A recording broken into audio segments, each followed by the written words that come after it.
Bom, agora, ainda na apostila do Enem, História do Brasil 1, Brasil Colonial, Unidade 2, a montagem da colonização. Então, a presença portuguesa no Brasil estendeu-se a partir de 1530 por aproximadamente 300 anos, sendo que as linhas mestras da colonização, em termos econômicos, sociais e políticos, foram estabelecidas no século XVI. A partir de então, e até 1822, quando o Brasil separou-se de Portugal, os objetivos econômicos da metrópole não se modificaram. Os modelos econômicos adotados não sofreram qualquer alteração significativa, assim como a estrutura social e a administração pública, que só se modificaram em algumas regiões, isolada e temporariamente. Daí o título dessa segunda unidade, que abrangerá a estrutura econômica, social e administrativa montada por Portugal no Brasil durante o século XVI e mantida praticamente sem mudanças nos 3 séculos seguintes. Então, o período pré-colonial, que é de 1500 a 1530.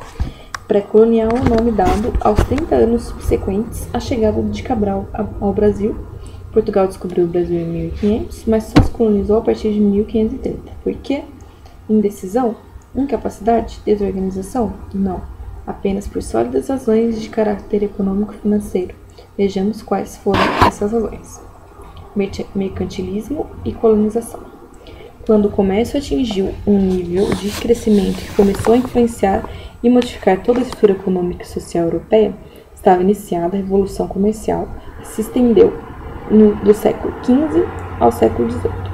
Essa revolução destruiu o feudalismo e, ao mesmo tempo, desencadeou um processo de transformações econômicas que geraram, no final do século XVIII, o capitalismo industrial, ou seja, o moderno sistema capitalista de produção. Nesse meio tempo, entre os séculos XVI e XVIII, qual seria então o sistema de produção existente na Europa?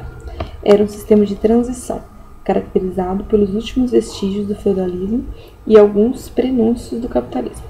Baseado no comércio e comandado pela burguesia mercantil, esse sistema desenvolveu-se por meio da acumulação de capital comercial, isso é, do capital gerado na comercialização de mercadorias e que por isso recebeu o nome de capitalismo comercial. Assim, as transformações desencadeadas pela Revolução Comercial destruíram os mecanismos econômico-financeiros até então em vigor, substituindo-os por outros mais adaptados à nova realidade econômica. Esse conjunto de novos conceitos e práticas recebe o nome de mercantilismo. Dentre os inúmeros princípios mercantilistas, 4 destacam-se. 1. A comercialização de mercadorias domina e controla a produção de mercadorias. 2. A comercialização é mais lucrativa do que a produção. 3.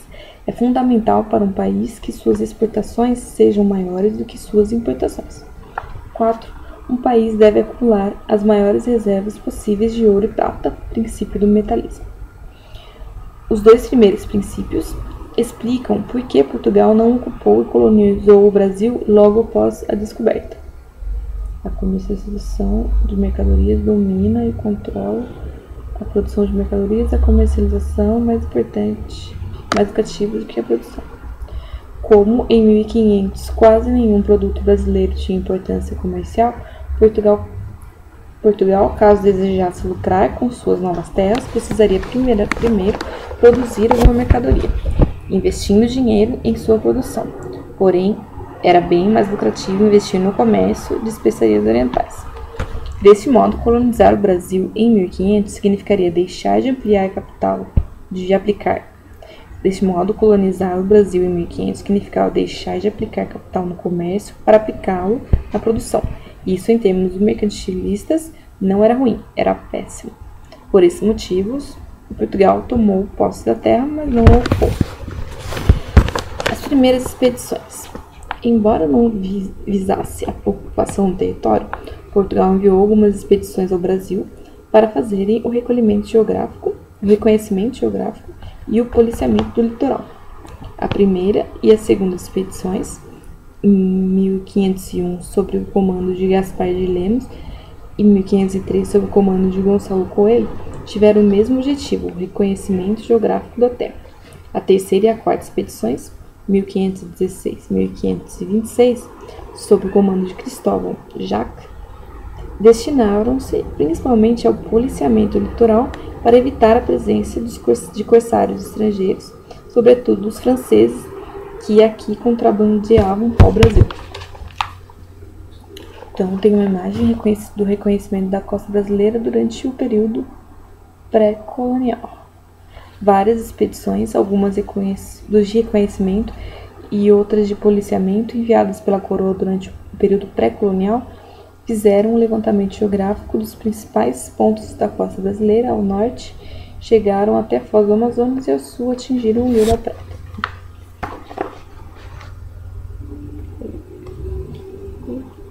Conhecimento litoral.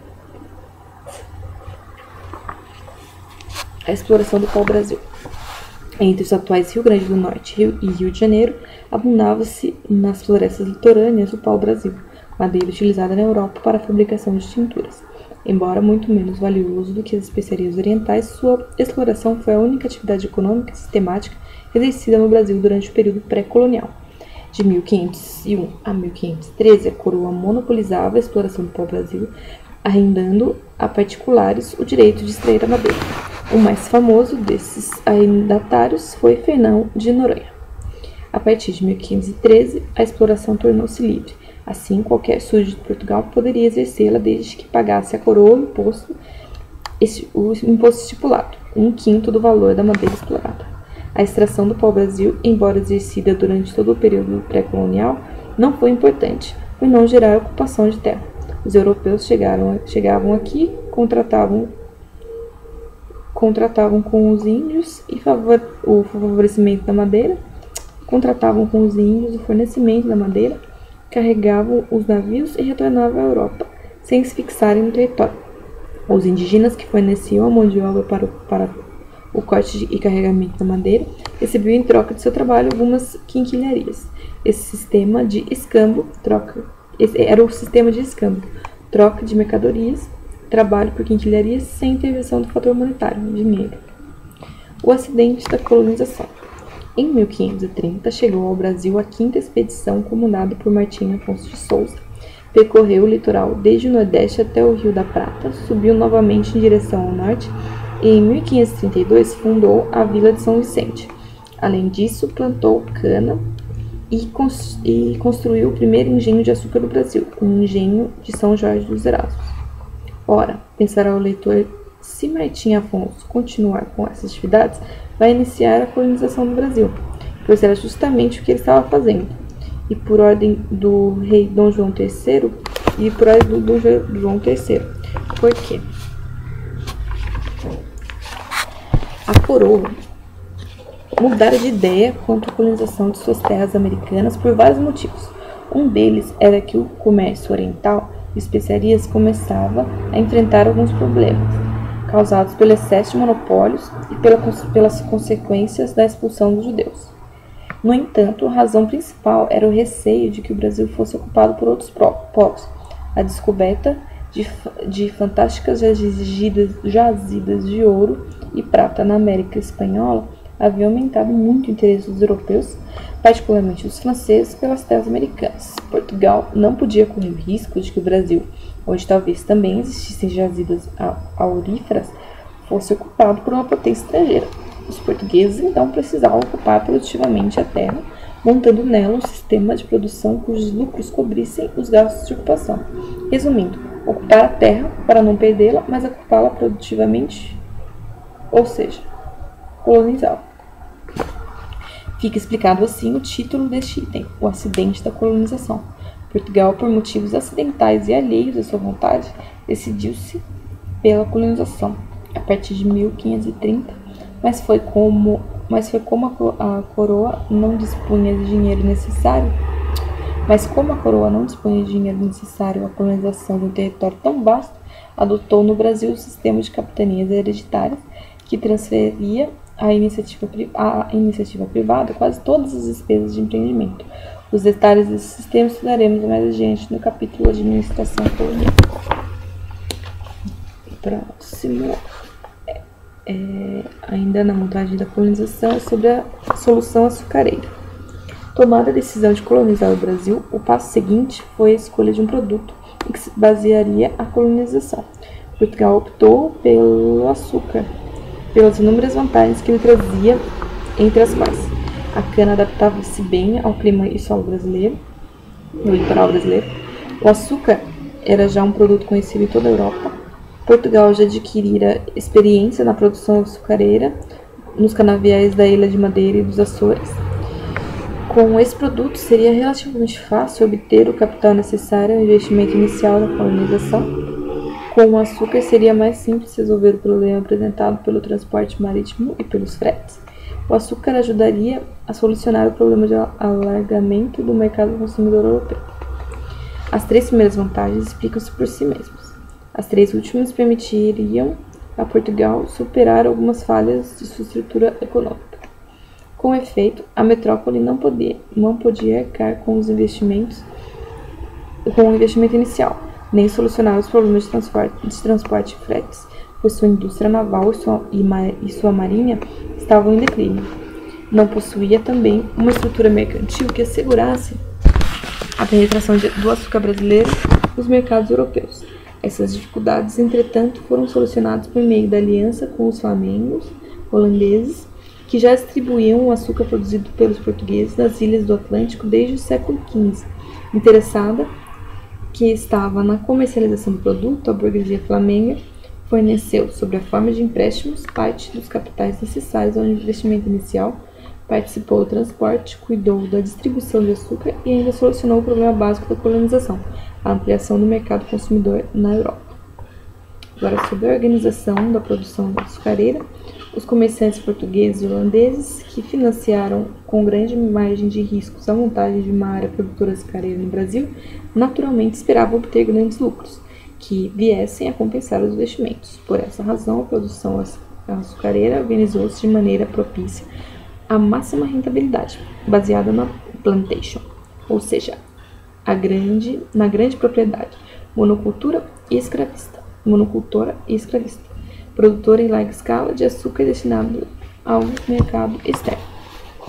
A plantation gerou uma alta especialização na produção, produzia-se quase somente açúcar e uma alta concentração da renda. A renda do açúcar dividia-se em 2 partes. A maior iria para o exterior, a menor permaneceria no Brasil, concentrada em mãos dos seus senhores de engenho. A empresa açucareira, cuja unidade de produção era o engenho, desenvolveu-se principalmente no litoral nordestino devido ao solo de Massapê e à proximidade com os mercados consumidores europeus. O açúcar brasileiro entrou em crise na segunda metade do século XVII por causa da concorrência holandesa nas Antilhas, fato que estudaremos no capítulo Invasões Holandesas. A escravidão e o tráfico negreiro. Produzir o açúcar no Brasil apresentava, como já vimos, vários problemas. Um deles era o da mão de obra, necessária às plantações de cana, ao fabrico de açúcar e aos serviços gerais. Para a metrópole havia 3 soluções possíveis: utilizar trabalhadores assalariados, trazendo grandes contingentes de imigrantes portugueses para o Brasil, utilizar a escravidão indígena, utilizar a escravidão negra. A primeira foi logo descartada. Portugal não tinha população suficiente para isso. Sem contar que um trabalhador europeu só aceitaria vir trabalhar na América por um salário altíssimo. Além do mais, do ponto de vista do mercantilismo, não era interessante a vinda de grande número de trabalhadores livres para a colônia como o Brasil. Por causa da grande disponibilidade de terras, seria quase impossível evitar que muitos deles acabassem por se estabelecer como pequenos proprietários, com produção voltada para o mercado local. Ora, isso era totalmente contrário aos objetivos da metrópole, interessavam na produção em grande escala destinada ao mercado europeu. A segunda solução também era difícil, pois a mão de obra indígena era pouco produtiva para o trabalho agrícola. Mesmo assim, a escravidão indígena predominou durante o século XVI, sendo posteriormente abandonada na região açucareira, embora sobrevivesse em todo o período colonial nas áreas econômicas secundárias. Quanto à terceira solução, generalizou-se assim que a produção colonial atingiu um nível compatível com a compra de escravos africanos, e a explicação para isso é simples. Portugal já desenvolvera desde o século anterior um ativo e lucrativo tráfico negreiro. Com a adoção da escravidão negra no Brasil, esse tráfico multiplicou-se, aumentando significativamente o lucro que a colônia dava à metrópole. O comércio dos escravos da costa africana para a América era denominado tráfico negreiro. Os negros eram adquiridos nas feitorias africanas, principalmente Angola e Guiné, por meio da prática do escambo.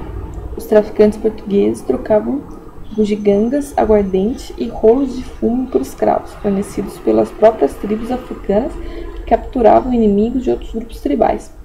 Ao longo do século XVI e nos seguintes, a escravidão negra expandiu-se por todo o mundo colonial, transformando o tráfico negreiro numa das mais importantes atividades europeias, responsável por significativa parcela dos capitais acumulados na Europa entre os séculos XVI e XVIII. Quanto ao Brasil, a manutenção do escravismo por quase 350 anos impregnou de tal forma o sistema econômico, social, político e cultural que até hoje seu incômodo legado nos atormenta. O uso dos escravos negros no Brasil durante 3 séculos e meio teve importantes consequências a longo prazo, a maioria delas negativas. 2 dessas consequências são a baixa produtividade da mão de obra e o envelhecimento do trabalho manual, a sua transformação em algo vergonhoso. A primeira dessas consequências deveu-se ao fato de que, com a escravidão, a quantidade e a qualidade do trabalho eram os piores possíveis. Acostumado a esses baixos índices, o país teve dificuldade de elevá-los. Mesmo após a abolição.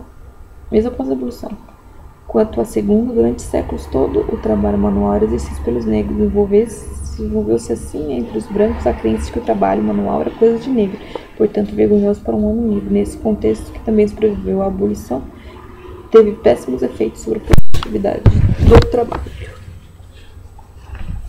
Tem um tráfico negreiro aqui.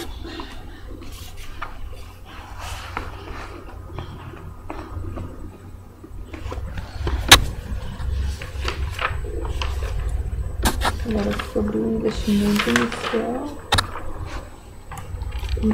inicial. A montagem de uma área produtora de açúcar no Brasil requeria grande investimento, pois o custo de produção era alto. Aquisição de equipamentos, mão de obra, mercadorias importadas necessárias ao estabelecimento da colônia, etc.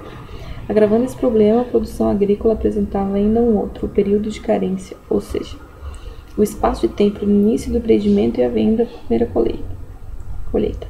Mobilizar grandes capitais com uma margem considerável de riscos, sem perspectivas de lucros rápidos, não pareceu um empreendimento interessante ao grupo mercantil português, que, além de se encontrar enfraquecido pela expulsão dos judeus em 1506, não se dedicava à produção. Também não interessou aos elementos da alta nobreza, que já possuíam rendimentos elevadíssimos graças aos privilégios políticos e econômicos que a coroa lhes oferecia. Lhes concedia. Por essa razão, foram os elementos da baixa nobreza, ávidos de lucro e poder, que se incluíram no rol dos primeiros colonizadores, ou como sesmeiros, donos de sesmarias, grandes propriedades doadas a quem tivesse condições de cultivar, ou como donatários, administradores de capitanias. Sentindo necessidade de reforçar seus recursos financeiros, a baixa nobreza recorreu aos capitais de comerciantes portugueses e principalmente dos capitalistas holandeses. No entanto, apesar dessa mobilização de capitais, muitos donatários e sesmeiros não o tiveram em quantidade suficiente para vencer o período de carência. Essa foi a principal causa do fracasso de grande parte dos primeiros colonizadores. Capitalização colonial. Se nos perguntassem o que é uma colônia, provavelmente responderíamos: é um país que não é independente, pois pertence a uma metrópole. Porém, essa definição seria apenas parcialmente correta, já que, na realidade, o que define um país ou região como colonial ou colonizada são determinadas características e sua estrutura econômica, social, política e cultural. Tais características normalmente aparecem em um país que não possui um governo próprio, ou, como habitualmente se diz, não são independentes. Muitas vezes, porém, elas estão presentes em países que jamais pertenceram a uma metrópole, ou seja, ou que, tendo pertencido, já conquistaram sua independência. No caso específico do Brasil, podemos dizer que fomos uma colônia por 2 motivos. Primeiro, porque pertencíamos a uma metrópole, Portugal, e segundo, porque nossa estrutura socioeconômica era tipicamente colonial. Vamos examinar, então, mais detalhadamente os aspectos que davam ao Brasil sua caracterização colonial. A função econômica da colônia. No item mercantilismo e colonização, vimos que os conceitos mercantilistas fundamentais. Pois bem, são os dois últimos daqueles conceitos que definem a função econômica de uma colônia para sua metrópole na época do mercantilismo, do século XVI ao XVIII. Em termos gerais, uma metrópole adquire na colônia as mercadorias nela produzidas, encarregando-se de comercializar droga.